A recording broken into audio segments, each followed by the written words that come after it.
everyone, welcome to the weekly update this week. If you've been watching the video from week to week, you know that we've been doing giveaways every single week, and I'd like to announce right in the beginning of the video, Python Paris. You are the one who won the automatic feeder from last week's tank tip. I love pythons, I love Paris, so that's a good name, that's a good draw.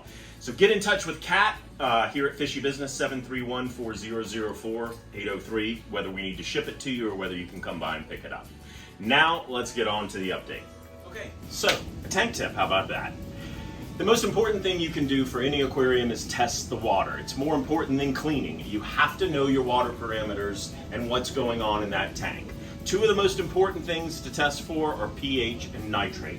Whether you have a saltwater tank or a freshwater tank, both of these are of equal importance. pH can fluctuate very easily from week to week in a regular freshwater tank, and it is very easy to fix. It is also probably 80 to 90% of the problems that people have with their freshwater aquariums because they don't test for it. In saltwater, just simply topping off a tank with the wrong pH water can throw it all out of whack. So that's a good reason. Nitrates. Nitrates are the byproduct of nitrite, and they go on forever. The only way to truly control them is through good regular maintenance and water cleaning. And that is why it's very important to have a nitrate test kit. So, if you have a freshwater or saltwater, know that testing the water is the most important thing, and these two test kits are must-haves to have. And if you make a few comments on the video or let us know your thoughts and things like that, you might just win those. Hi everybody, today's fish of the week is going to be the Exodon paradoxus from the bucktooth tank. These guys come from South America, Amazon River Basin. And typically in schools of 300 or more, they're quite impressive. They're designed to knock the scales off of larger fish, and they feed off of the scales. They don't seem that impressive when there's just a handful of them, but 300 of them or so picking and clean in a handful of seconds is quite awe-inspiring, I assure you. They will eat flake food, pelleted food, frozen food. They will eat feeder fish, and they will do very bad things to large fish that I'm not going to discuss on the video. Hey y'all, it's Diana here. Our plant spotlight of the week is going to be pennywort. Pennywort is a great beginner plant. It's relatively hardy. It looks great. It's also a really cool plant because it kind of sort of does what lily pads do. And if we walk over here to my 26 cobalt, you can see where it does the little lily padding on the top. So if you ever looking for something that's kind of a floater in a way, that'd be a great plant to start off with. So yeah, come by and pick yourself some up. Hey guys, Hayden here. Today I'm going to be showing you guys some aquarium mushrooms. So let's check them out.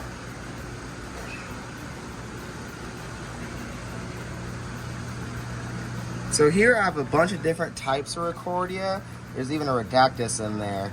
But super low light, low flow, very easy to maintain, perfect for biocubes and smaller setups to maybe where you're not dosing as much or you don't dose and you just do water changes.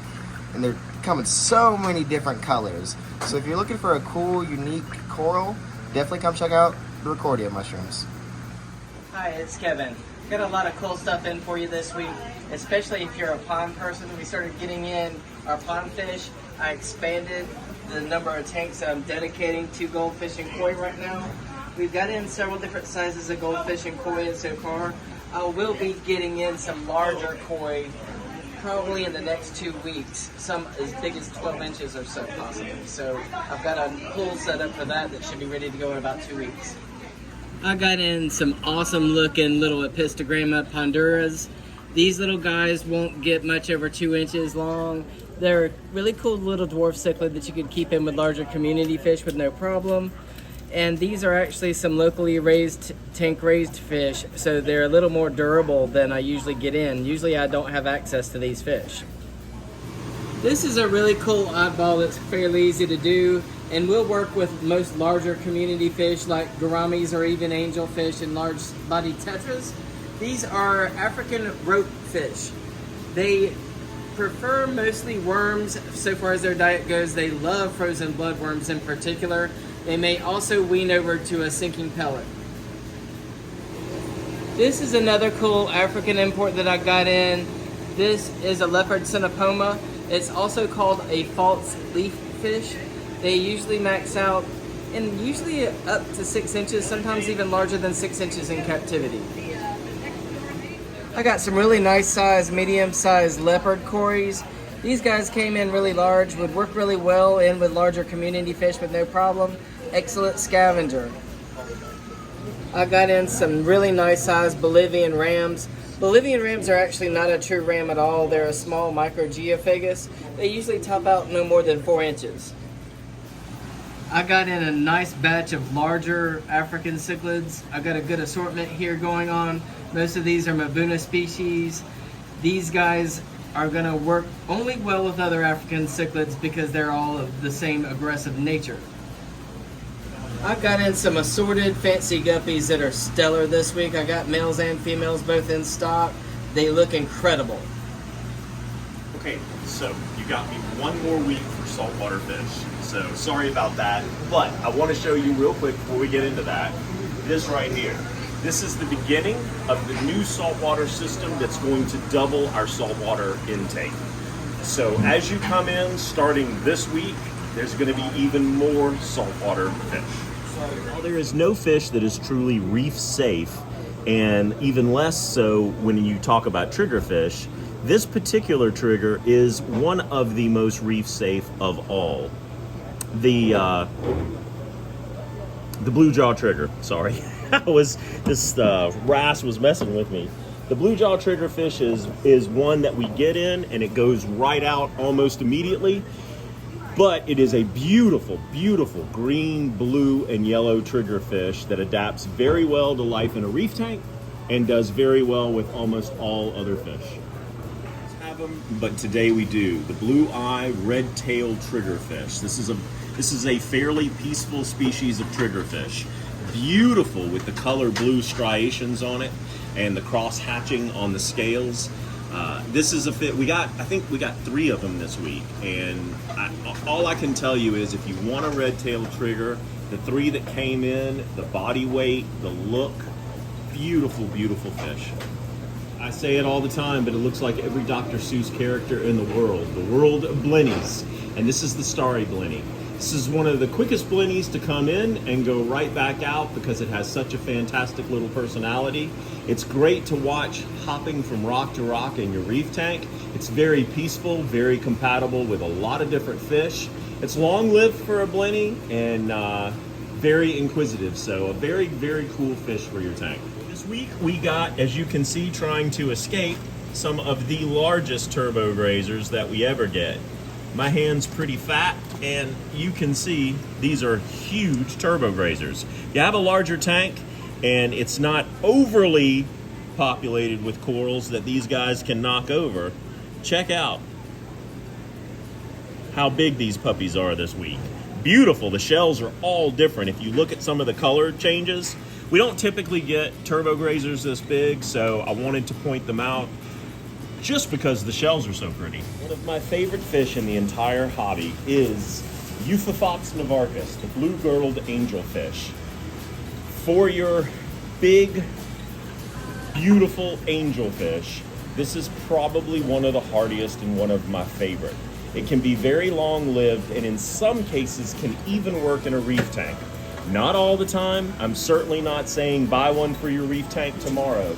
But I have 5 of these in 5 different types of reef tanks in service with very great success. It's hardy, it's beautiful, and it's here. My favorite anthias for many different reasons is this guy, the squareback anthias. This anthias is hardy. It will live in most reef scenarios as long as you're willing to feed it a good bit. And the cool thing is, which this one is not doing because it just came in, most all the time this fish stays out and it kind of rules the center part of a tank. In this particular case, because it just came in, it wants to hide, but without trying to stress it out too much, I want you to see it. Beautiful, beautiful fish, very hardy, lots of color, and one of my favorite reef fish. Okay, so rounding this out with my lovely assistant Diana, we are going to now feed the yellowhead moray that just came in. A beautiful, beautiful, very personable moray that just gets prettier the older it gets. Now, this guy isn't going to go with a whole lot of fish, but if you're a species person and you're willing to provide the habitat for it, this guy can be a great conversation piece in any living room or office. Next fish on the list is Aquarius trio stragus. No, it isn't. Why do I keep saying that? It's the wrong Latin. Yeah, it is. That was right. Triostegus. Yeah, okay. So, Aquarius triostegus, the convict tang. This is probably one of the most peaceful surgeon fish you will ever find. It is not for a beginner, however. This is a harder to keep tang. However, whenever we get a small one that has great weight and holds his own and stays out, that's one to try. Okay, it's very rare to get in a sailfin tang that's got this kind of girth and it's this large and healthy in one shot, and this guy just came in today. It is, I think, a Desjardins. Is it, Sam? It is. Okay, all right, so Zebrasoma Desjardins. This is the sailfin tang. This is about as hardy of a tang as you can buy. It's about as long-lived of a tang as you can buy, and it definitely gets props for my top 5, top 6 fish of all time. Love the Melanurus wrasse. There is almost no fish you can get with this much color for the price that you can get a Melanurus wrasse. Adaptable in almost any kind of situation, reef tank, regular tank, it just gets more and more beautiful. And as you can see with this very young specimen, it has got almost every color of the rainbow. Real quick, one more thing I want to throw in the video is all the new driftwood we got. I picked out these 3 pieces in a 180 to show you, or maybe it's 210, it's 210. I picked out these 3 pieces in a 210 because I wanted you to take a look at them. Check them out.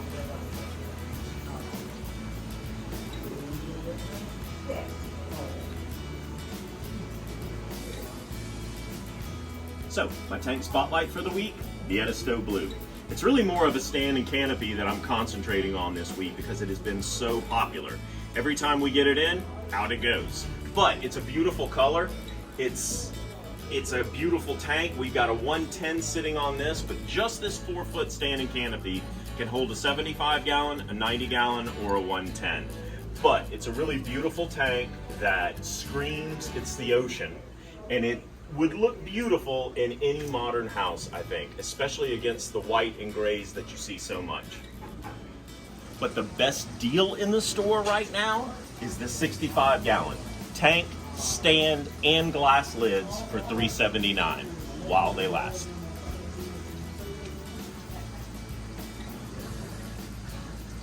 So the thing that I have been enjoying most this year about the weekly update are all the giveaways. Believe it or not, I love giving away tanks more than I love selling them, and that's saying a lot after 33 years. So this tank is the one I'm going to give away this week. It is a used 75 gallon that we've had in service. It has a stand and canopy, needs a little work, but for free, it's not a really bad deal. It's got a filter with it, it's got a light with it, it's got glass tops. This is the biggest giveaway, weekly giveaway we've done ever on a particular tank. So if you're watching this, come by Thursday, Friday, Saturday, or Sunday, and Sunday, and you can have 4 attempts at trying to win this. We have not had that many people entering these contests, and it's right up front, so it'd be very, very easy and pretty good odds of you winning. So if you're watching this video, definitely, and you're close by enough to where you can come pick it up, can't ship this. This is this week's giveaway. God bless, have a great week, and we'll see you next week.